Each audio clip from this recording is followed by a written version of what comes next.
Otro concepto es el de función real de variable real.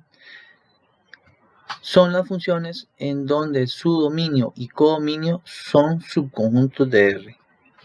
Las funciones que nosotros vamos a analizar todas son reales de variable real, porque nosotros trabajamos dentro del conjunto de los números reales. Los ejemplos que hemos analizado anteriormente usando letras son meramente didácticos. Ya los de verdad no van a llevar letras en el dominio o el codominio, solamente números. Ahora aquí pongo algunos ejemplos donde se están utilizando los subconjuntos numéricos básicos en el dominio o codominio. Entonces el primero dice sea f de z en n. Vean que esa z es el conjunto de los números enteros, ese sería el dominio. N es el conjunto de números naturales, que sería el codominio. En el segundo ejemplo dice sea g de q en i. Q sería el conjunto de números racionales e i el conjunto de los números irracionales. Y el último ejemplo dice sea h de r en r. Recordar que r es el conjunto de números reales. Todas estas funciones son reales de variable real. ¿Por qué? Porque su dominio y codominio son subconjuntos de R. Ahora, podemos tener subconjuntos de R que sean finitos, o sea, con poquitos números, como los que hemos dicho arriba, ¿verdad? Que el dominio era el 1, 2 y 3. O el codominio el 2, 3, 4. Pero podemos tener, y vamos a tener, en la mayor parte de los casos, dominios y codominios como estos anteriores, donde la cantidad de elementos son infinitos. Puede hacer que sean conjuntos numéricos básicos como estos, puede hacer que sean intervalos. Entonces, en estos casos tenemos dominios y codominios infinitos, principalmente el dominio. Ahora, ahí viene una nota que habla sobre esto. Dice, como algunos subconjuntos de R son infinitos, esto da cabida a funciones infinitas, como ya se los mencionaba antes. Y esto hace que esas funciones sean formadas por una infinita cantidad de parejas, que recuerden que si lo analizamos de la parte gráfica, van a ser infinita cantidad de puntos.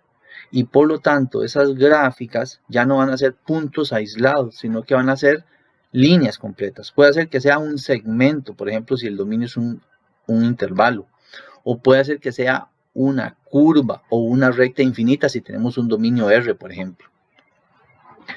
Ahora, entonces, aquí tenemos que tener presente que si tengo una cantidad infinita de puntos, yo no puedo revisar pareja por pareja porque es imposible, son infinitas. Entonces tenemos que determinar alguna manera de analizar este tipo de funciones que me permita determinar todo lo que haya que analizar. En este caso, por ahora viene ahí una parte sobre, básicamente, determinar si la relación es o no es función a través de la gráfica, porque recuerden que cuando ya las funciones son infinitas, ya no tengo diagrama, ya no tengo gráfico, ya no tengo tabla. Tengo que trabajar con gráfica o con criterio. Entonces aquí esta parte final de la nota me habla cómo determino si una gráfica de una relación infinita es o no es función.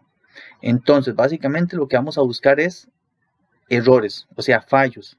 ¿Cuáles son los fallos? Para que una relación no sea función, recordar que es que alguna preimagen no tenga imagen o que alguna preimagen tenga varias imágenes.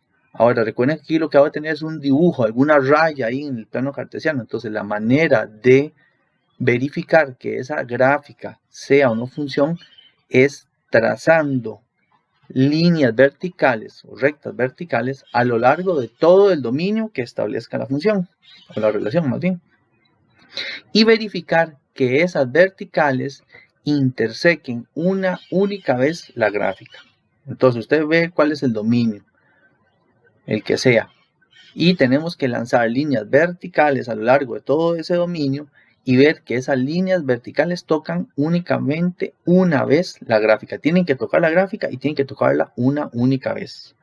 En el caso de que alguna de esas líneas verticales no intersequen la gráfica o que la intersequen varias veces, entonces esa relación no va a ser función. Si alguna vertical pasa recto, por decirlo así, sin tocar la gráfica, o al revés, que la toque varias veces, eso quiere decir que ahí tengo una preimagen que tiene o que no tiene imagen o que tiene varias imágenes. Si no toca la gráfica es que no tiene imagen, y si la toca varias veces que tiene varias imágenes. Y cualquiera de las dos situaciones haría que la relación no sea función.